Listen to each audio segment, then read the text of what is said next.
All right. Hi, my name is Tyriece Simon, and this is the UFC 271 prediction reaction show. Sorry, not prediction show. Reaction show. I think it's this the 25th episode of Me Renegade. 25th episode, which feels funny doing this where without Elijah and by myself, but we're still here. We're still here. We're still kicking it.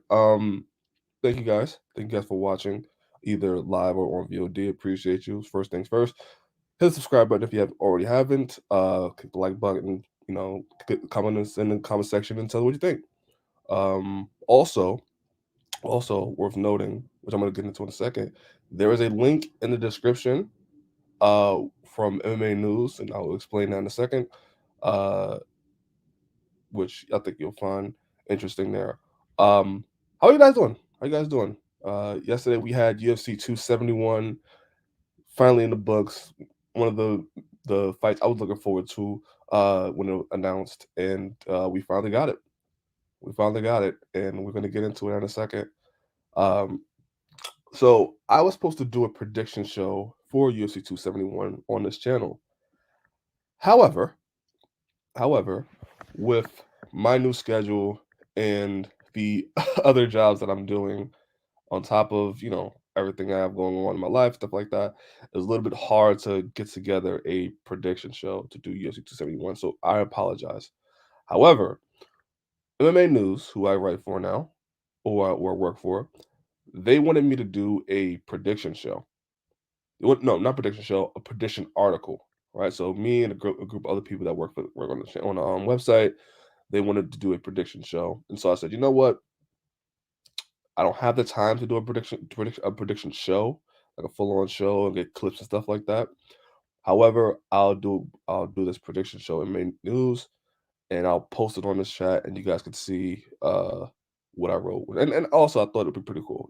I've been talking about MMA news for a while, me trying to work in this space, and now I am. And I my first article is a prediction show, so I thought that'd be cool. Um, and yeah, man. So the predictions that I had for UFC 271, I think I went 50%. I went 50%. So I had Kyler Phillips beating Rojo when that was the main event, well, on the main card. I had Bobby Green beating Nasrat, and then I had Lewis winning, and I had Whittaker winning. Now, I'd feel personally that I got three out of the four right. I do. I believe I got three out of the four right. Well, no, three out of four. Okay, well, yeah, three out of four. We got three out of four right. Um, I believe that.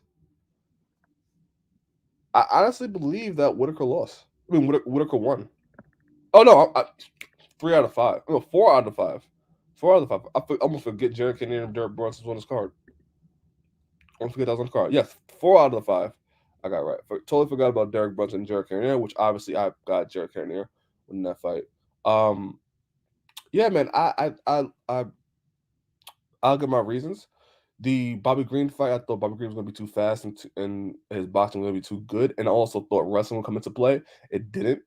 And Bobby Green kept him on the feet and pretty much had a boxing showcase against Nasrat, and proves why he is that damn good. The the Phillips fight, I thought Phillips was going to have the speed and the technique to be able to give Rojo some problems. It was also Rojo's first. He's trying to get his first win in the UFC, so that was a big deal. Um, and I thought Phillips was gonna just pretty much have a good dominant win over Rojo. Um, so that was my two. So I got Bobby Green and got Rojo right, and then Jared Cannonier. Jared Cannonier, I thought Jared Cannonier had the power to keep it on to not only, and also this is worth noting as well. Jared Cannonier has only been taken down once since moving that middleweight.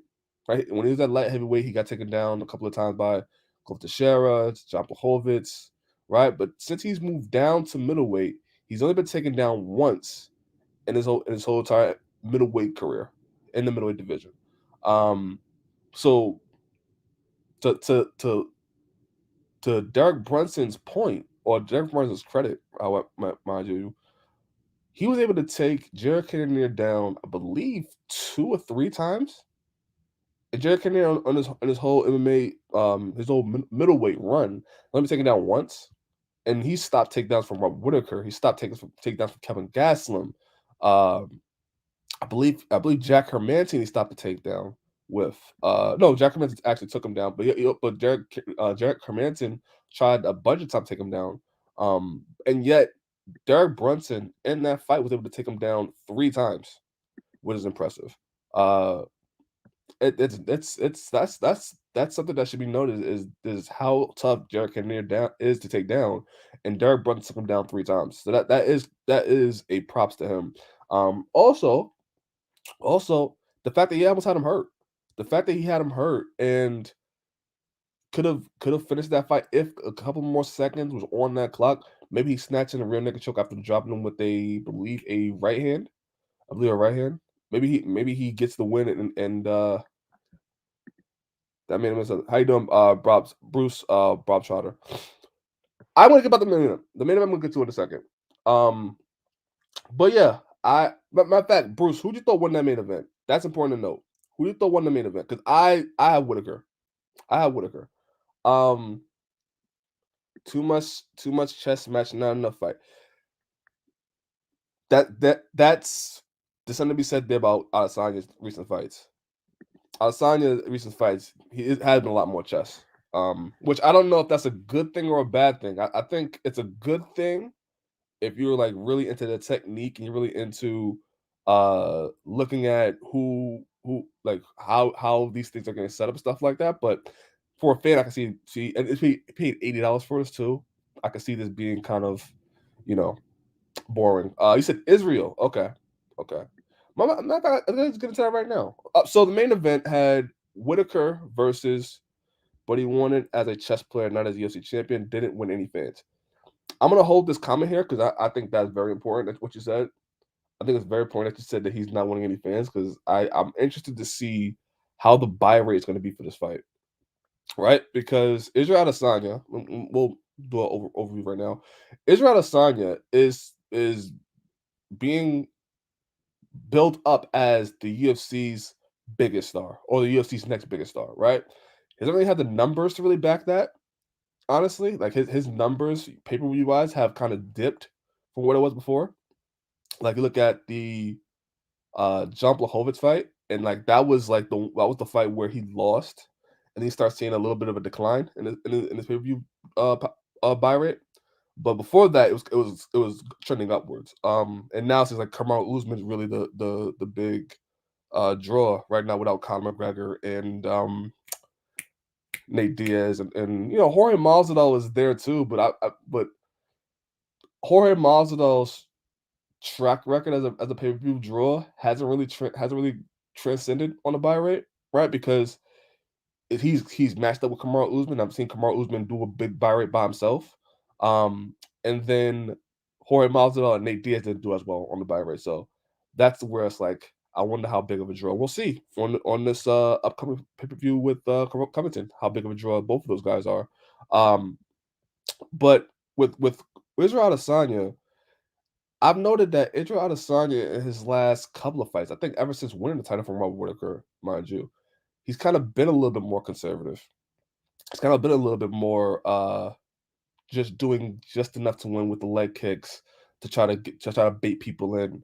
Um, Look at the Vittori fight. Look at the Paulo Costa fight. The Paulo Costa fight, really, it was Israel Adesanya throwing leg kicks to try to bait Costa in, and then he just caught him with a counter, was able to knock him out. But besides that, it was pretty much just Israel Adesanya staying on the outside and chopping down Costa to make Costa want to come in and lunge to where Costa got hurt and dropped. But credit to him, but it wasn't Adesanya being the Adesanya that fought against, you know, a Dirk Brunson, a Robert Whittaker early on, a uh Brad Tavares. Like this is a Adesanya that's been a lot more patient, a lot more reserved.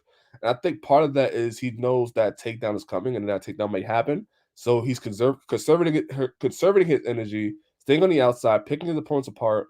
And only when he has you really hurt will he pounce on you? But even last night where he had Rob Whittaker dropped it, maybe not hurt him, but he didn't really pounce him. He just stayed back and stayed patient. There's a point in the crowd where you see the point of fight where you see DC or Michael Bisping saying that he's telling Rob Whittaker to calm down, but that's him. He's telling himself to calm down. Like like that. Like immediately when it happens, like oh he's playing the long game here. He's trying to not burn himself out in this fight. When he goes like this, he goes like this. He calms himself down a little bit. Uh, you know, it does make you question, right? You're not getting the highlights say a different story than what the actual fight is telling you, right? The highlights is showing that this Adesanya is this dynamic striker, which he is. Adesanya is this exciting fighter, which he is. But when you watch the context and the actual fight itself, it doesn't really match up to the highlights. And I think that's been the case for his last couple of fights, to where I wonder how his, like you said, Bruce, like you said, his star power and the fans that behind him are gonna kind of be wary to buy pay-per-view, right? Especially when he's not fighting guys that may be on his level too. That's another part, is not fighting guys on his level. And I do believe that this fight I thought is Whittaker and Adesanya's best, like they're a match made for each other, in the sense that they're both too good and they both have the tools to beat each other. And I thought, if Whittaker was in a division, Adesanya would reign supreme like he is now. If Adesanya was in a division, Whittaker would reign supreme. Like they're both. It's like kind of like somebody made the point, the Alexander Volkanovski and Max Holloway comparison, where they're both 1A. They're 1A, 1B. And it's just if one of the other was not in the division, they would reign supreme over everybody. Um, so yeah, but let's get into the fight itself, right? So the main event saw Israel Adesanya versus Rob Whittaker. Whittaker coming off of a 3-fight win streak, beating Kelvin Gastelum, Jared Cannonier, and Darren Till. Right, we've seen, and one of the things I noted in my prediction for UFC 271, and you can see in the description the MMA News link. One of the things I noted was that this Rob Whittaker is a lot more healthy, a lot more hungry, a lot more focused, and he seems like the Rob Whittaker of old that has that killer instinct and that drive to win. And I noted that this is the Rob Whittaker I think is dangerous for Israel Adesanya, because he has the wrestling, because he has the grappling, and because he has the cardio also. And on top of that, the most important aspect is the IQ, the fight IQ of him, that can pull up a game plan that could actually work and actually make it challenging for Israel Adesanya. And we all know Israel Adesanya is dynamic. Israel Adesanya is a magician in the MMA world, at UFC Octagon. And so when watching this fight, I honestly, I was tossing the turn between who was going to win this fight all week. And then I just started thinking about Rob Whittaker and how calm he is, and what he's been through to get here. Like, he went through hell to get back to a title shot. He went through Darren Till and got dropped in that fight, and then came back and beat Darren Till. He beat Jared Cannonier, who nobody wanted to face Jared Cannonier at the time. Jared Cannonier was a scary dude that had knockout power, and then Rob Whittaker made Jared Cannonier look human. And then he beat Kelvin Gastelum on short notice, and Kelvin Gastelum is game as anybody. So I'm thinking, okay, Rob Whittaker has gone through the ringer, and I think he's primed to win this title. And Israel Adesanya's last couple of fights, I thought Israel Adesanya has done just enough to win, but he has been pushed. I feel like Rob Whittaker was the one to push him. And so when I looked at this fight, I had Rob Whittaker winning the fight. Had him pulling up the upset and beating Adesanya. And when I go back and watch the fight, 'cause I watched the fight this morning a little bit before I started the show, I gotta be honest with you guys. And I know, Bruce, you said, I don't know if you're still in there. Bruce, you said that you had Israel winning the fight. I think Whittaker won. I think Whittaker got it done.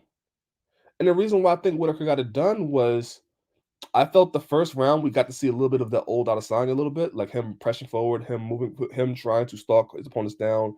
Um, and look for those perfect shots and try to set things up. I thought he did a good job. I thought the leg kicks early on was really good. I thought the stand switching early on, making while Whittaker guess was good. The takedown defense early on was good. I think he did. I think in the first round he sprawled. Uh, and he that was a good takedown defense by Israel Adesanya. And he dropped him. He dropped him in the first round. So I thought Israel Adesanya clearly won the first round, no question. It's the second, third, fourth, and fifth where it got a little bit dicey. And every time I go back, when I went back in my mind and watched in the rounds last night as the fight's progressing, I'm like, I think Whittaker is doing just enough every single round to win. And then I watch the fight back again today, and I'm like, I think Whittaker did just enough in every single round to win. And the reason why was I don't know exactly what the judges were scoring at.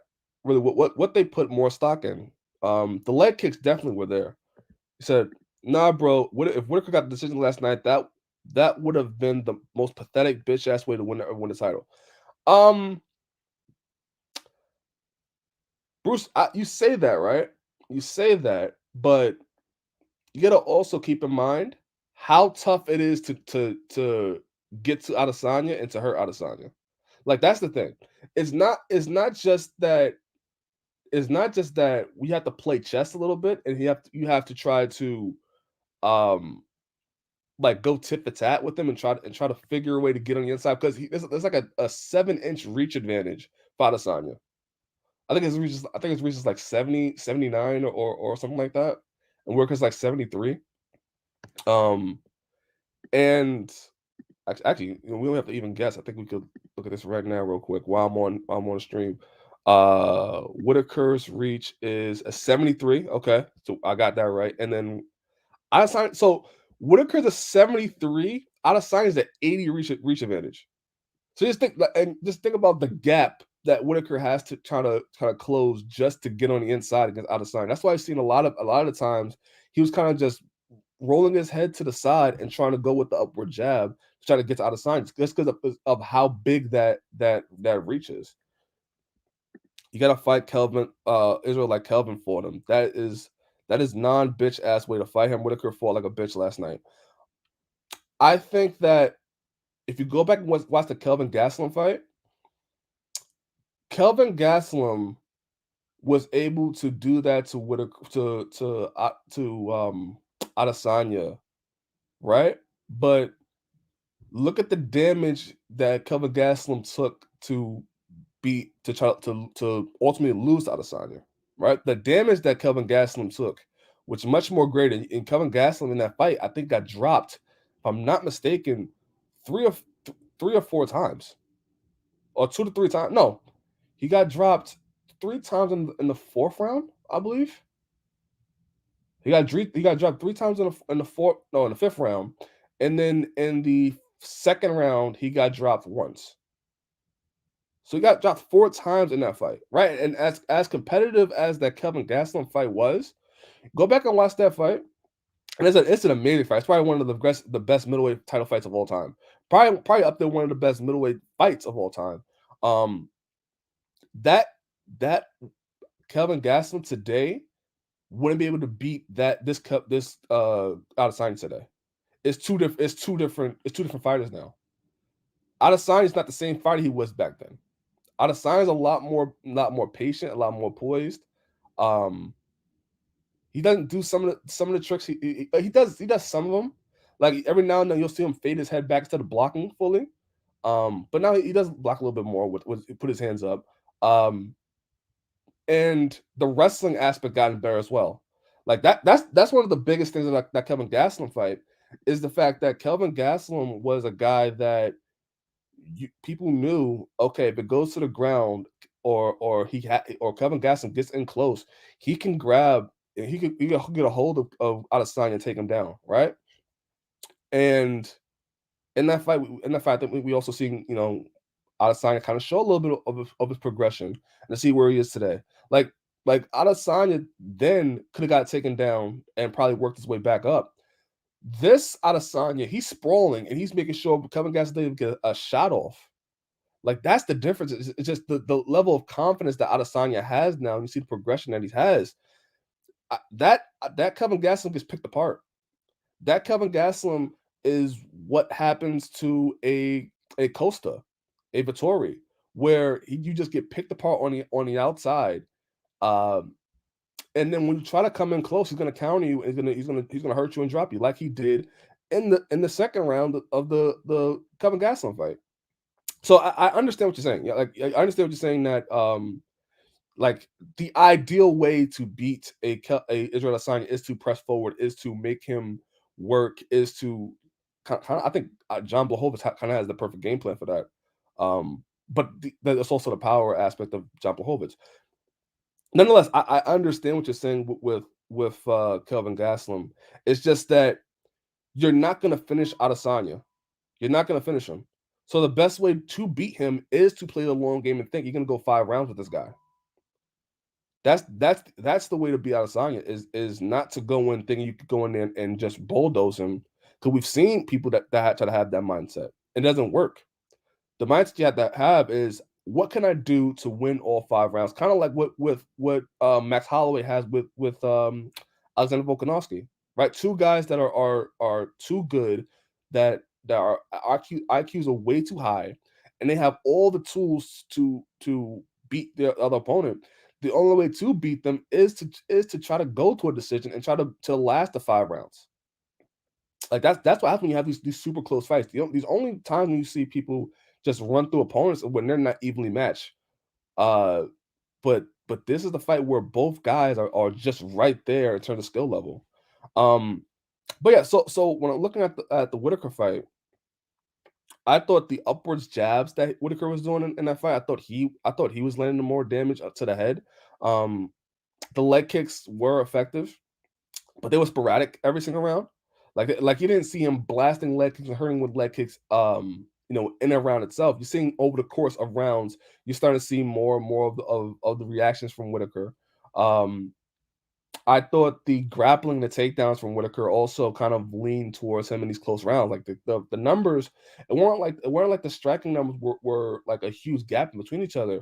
They were close. Like there was rounds where I believe Whittaker and Adesanya were just right there by like maybe just six or five punches. Right. So the first round it was 18-34 for Adesanya, 9-21 for Whittaker. Second round, 24-49 for Adesanya, 17-38 for Whittaker.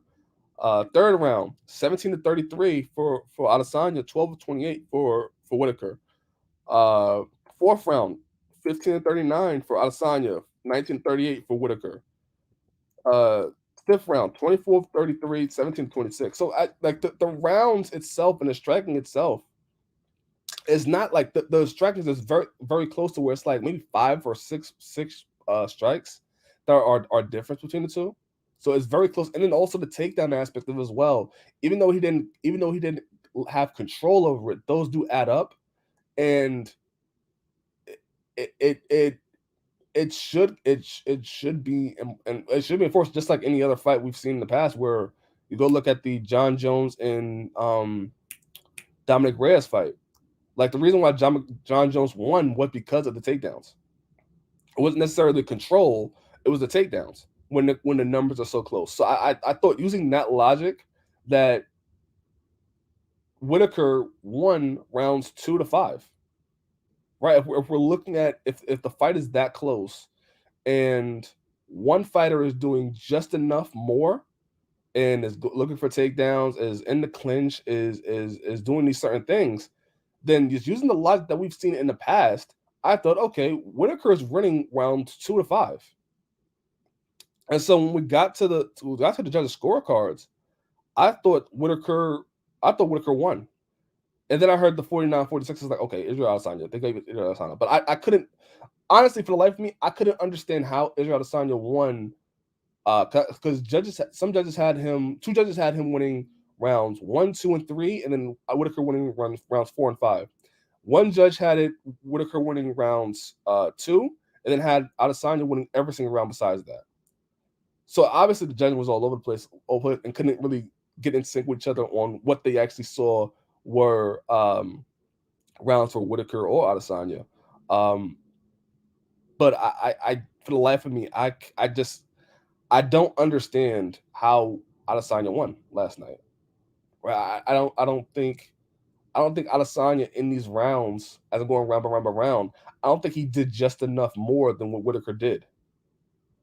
And I thought that parts of Whittaker's game plan was brilliant.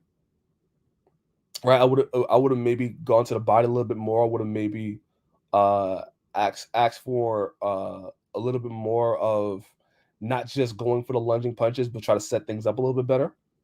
Like one of the things I always thought Whitaker would probably do in a fight with Adesanya is use the jab to set up, use the straights or the jabs to try to set up a head kick. Right? He has a beautiful head kick where it catches people off guard. I thought he would have forced that more. Um, but he didn't. And maybe that's something he look back on. Uh, I thought Whitaker, but overall I thought Whitaker did have the better game plan. I thought Whitaker won. I did. And I asked you guys. I asked you guys watching. I asked you guys either watching on VOD or watching live.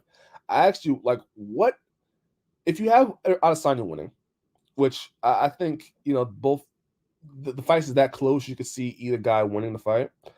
But my question to you is, what of note in between rounds? So in round 1 to 5, what did you see from Adesanya that said, okay, he's winning the fight? Or what did you see, or are you judging the fight overall itself? Like what made you say Adesanya won the fight? Is it control? Is it the fact that the leg kicks? Was it um the pressure? Like what about Adesanya last night made you think he won the fight? And it's not me judging you guys or me uh questioning your decision making or what you think. Um I really want to try. I'm trying to understand. I want to try to understand from Darius' perspective why Adesanya won that fight, or how did Adesanya win that fight? Because I watched the fight this morning and I still don't see it. So maybe it's something I got to look elsewhere towards. Um, you know. But yeah, so Adesanya beats Whitaker in this fight, and now you know what's next for Adesanya, right? That like I think now Adesanya's really at the crossroads a little bit now because I think he's pretty much cleared out the division at this point. Um, you know, Jared Cannonier is probably going to be next. He just beat Derek Brunson, but honestly, I think Israel Adesanya does to Jared Cannonier what Israel Adesanya has done to Vittorio and Paulo Costa, is just keep him at bay and is able to pick him apart. And I think Cannonier has the power aspect of it to make it a challenge, but Paulo Costa has the power. Vittoria has the power. Whittaker has the power. Like these guys have power. It's just what do you do with that? How do you set those things up? How do you set up those shots? And if what we seen from Cannonier tonight, is what face or yesterday is what faces Israel Adesanya at a later date, he's gonna have a problem. If he had problems with Derek Brunson, he's gonna have problems with Israel Adesanya. So I think that Jared Cannonier, has a tall task ahead of him to try to take the belt off of Israel Adesanya. And for Israel Adesanya, man, it gets to a point where you're so dominant. What's next? You get so dominant. What's next? And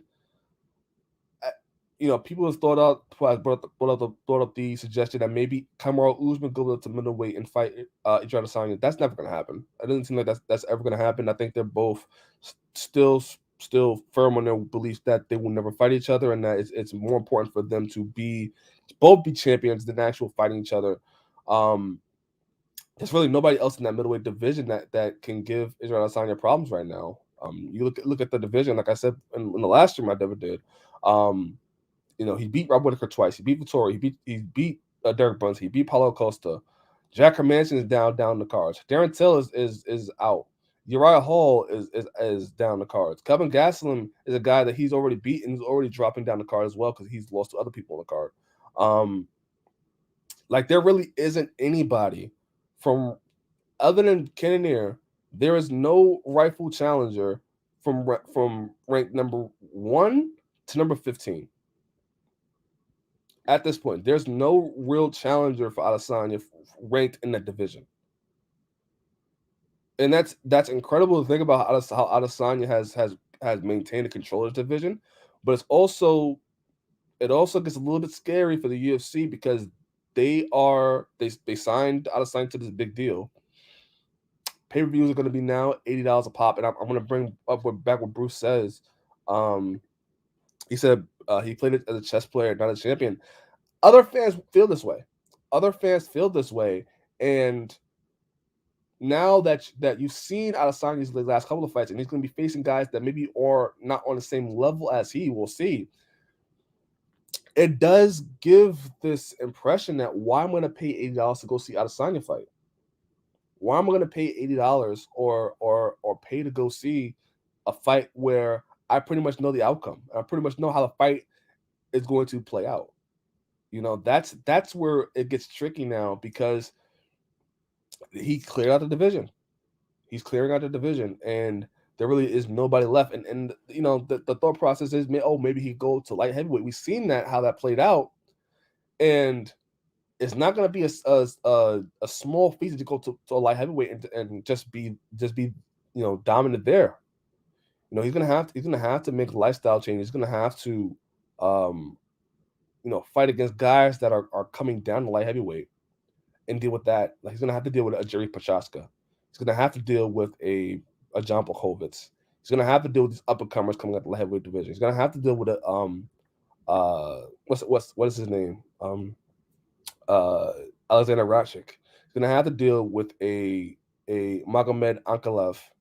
He's gonna have to deal with the Jamal Hills. He's gonna have to deal with there are legit like big threats at light heavyweight where Adesanya's gonna have some problems. He's gonna have some struggles, and he's not gonna be as dynamic, or maybe he's not gonna have the chance to be as dynamic as he is at middleweight. So Adesanya is really at a crossroads kind of in his career, just by circumstance of his success. And the middleweight division is kind of in a flux right now with just how dominant he is, and just there's no rightful contender you could say that's in the queue, other than Jared Cannonier, who won yesterday. Who else in that division you could say could be next? I know Sean Strickland is there. It's just that Sean Strickland haven't had in his last 2 fights has not had the performances that make you say he's next in line for a title. Right, so that's where it gets a little bit tricky of how the UFC is going to navigate, finding opponents and selling the fans on paying $80 to go see Israel Adesanya, who may or may not be a chess player, and just stick to the outside and just pick his opponents apart. Right, that's kind of where the UFC and Adesanya is at right now. It's gonna be tricky figuring how they're gonna navigate this weird space that they're in, where by his success, he may be hurting his own blessings. Right, so that's something that should be noted and to look forward to or look at in these next couple of months. But outside of that, I mean, I thought the main card delivered. It sucks for Derek Lewis. Derek Lewis loses again in his hometown, and it makes you think that this may be the end of Derek Lewis' career in the UFC, or the beginning of the end. I do think that he's talked about retirement at one point. He's talked about wanting to get out of fighting. With losing the title fight, losing 2 title fights twice, then losing the title to Ivasa, and now the road to getting back to a title gets even harder. I could see him riding off to the sunset, and his next either 1 or 2 fights left. I can see him calling it quits. And it's nothing to be ashamed of. I think he had a great career.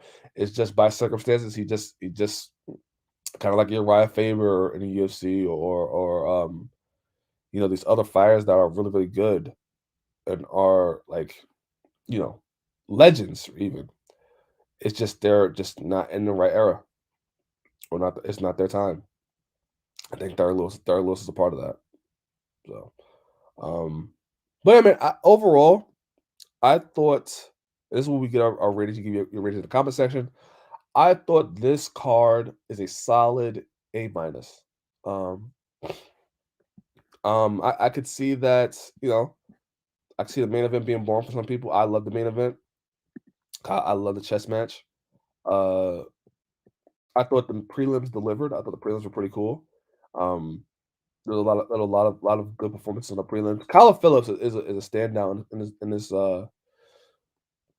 Kyle Phillips and Ronnie Lawrence. I think if there's any fight you should go back and watch in this card, it's Kyle Phillips, Ronnie Lawrence. Those two guys are guys you should look out for uh in the, in this card. Kyle Phillips and Ronnie Lawrence. Those two guys, I believe both of them are in the bantamweight division. They are. So it's two bantamweights, man. Those two are somebody people you should look out for. Both exciting fighters. Both I'm looking forward to see how they progress in this UFC bantamweight division because they both were the stars, I believe, of last night. And overall, yeah, I'll give it A-. I thought the prelims delivered, and I thought the main card, it may not be for everybody, but for me, I thought it delivered as well. I thought I'll take points away for the Alexander Hernandez fight, but other than that, I thought the main card delivered perfectly. So yeah, that's my UFC 271 recap. To note moving forward, I think what I'm gonna do is I'm going to tape the fight nights. So like there's a fight night coming on this week. Between I'm trying to think. I think maybe it's Jamal Hill and Walker. I think. I'm gonna be sure. Um let me check it right now. Uh uh yes, it's Hill and Walker. It's Hill and Walker, right? So I would probably tape that just so I could get clips and stuff like that. And I mean, you guys pretty much look out for more of the fight nights. The pay-per-views than anything. So what I'm gonna do is for the pay-per-views. So like UFC 272, I'll be doing a live stream for that, and then everything else I'm gonna do most likely a fight night unless there's something major happens um in that fight or something that's like very um very on the topic to talk about. Like maybe the Dariush and Islam Makhachev fight. That may be a live stream. Um, but these other fight nights, maybe I'll save those for a tape show where I'll add clips to it, I'll content, stuff like that. Um, and then I'm like really congested right now. Um, sorry guys. And then I'm trying to work out a schedule to where during the week I'll do an hour show where I'll cover MMA news, and that'll be like an MMA hour, if you will, of just me just talking about MMA news. I'm trying to figure out when that'll be. 'Cause I work for MMA news. I work for SE Schools, so the wrestling, MMA. So it's a lot of shit going on behind the scenes. Um, and I'm hoping I'll start doing interviews soon as well. So, um, yeah, yeah. So we're working things out, and so yes, I'm gonna do a tape show next week. Probably put that out on Monday. I'll probably tape it Saturday night and then put it out on Monday because it takes 24 hours to process. And then years 272, I'll be doing a live stream for that. So but that's it, everybody. Thank you guys for coming on. Thanks, Bruce Bob Trotter, for coming on. I appreciate your comments. Um, and yeah, please let me know what you thought in the comment section. Who you thought really won that fight. And I'll be back. You'll see me again on Monday. On Monday, I'll do a recap for UFC Fight Night. And yeah, we'll see you guys later. So signing off today. My name is Tyriece Simon. This has been MMA Renegade episode 25 to recap the UFC 271. Have a nice day, guys.